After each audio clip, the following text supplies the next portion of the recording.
Xo'p, qaranglar. 50-savol tahlili. Detan 2009 ning birinchi mavzusida. Is gazi va karbonat angidriddan iborat gazlar aralashmasida jami kislorod atomlarining massa ulushi 64% bo'lsa, is gazining massa ulushini hisoblang.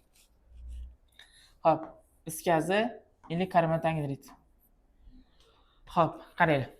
64% degani 64 gram kislorod qolib ketsa bo'ladi. Ya'ni aralashmani 100 gram deb olaman. Xo'p, endi 64 gram kislorod bor aralashmada. 64 ni 16 ga bo'lamiz. 4 mol kislorod atomi bor deymiz aralashmada. 100 dan 64 ayiradigan bo'lsam, xo'p, 36 gram uglerga qoladi. Ya'ni 100 gram aralashmani 64 gram kislorod bo'lsa, qolgan 36 gram uglerod bo'ladi. Xo'p, endi 36 ni 12 ga bo'ladigan bo'lsak,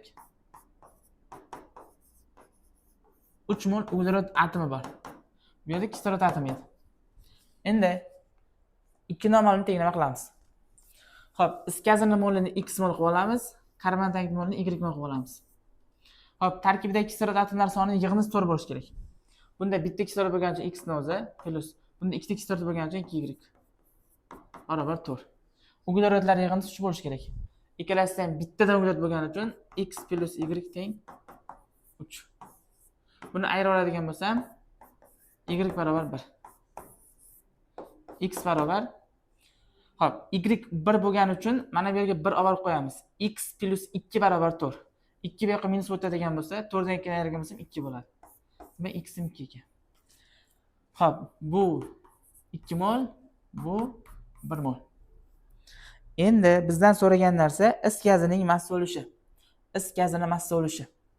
Xo'p, is gazini bizga massasi kerak. 2 ko'paytirilgan 28. 56 gram.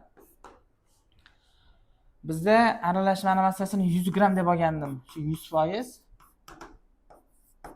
56 grami necha foiz degan bo'lsam, 56%. Mana bu yerda molini molyar massasiga ko'paytirib massa topdim. Mol 2 chiqdi, molyar massasi 28. Demak, massa 56 gram. Demak, is gazining massa ulushi 56% bo'lishi kerak. To'g'ri javob B ekan. Agar tushunmay qolsalaring, videoni qaytadan ko'ringlar.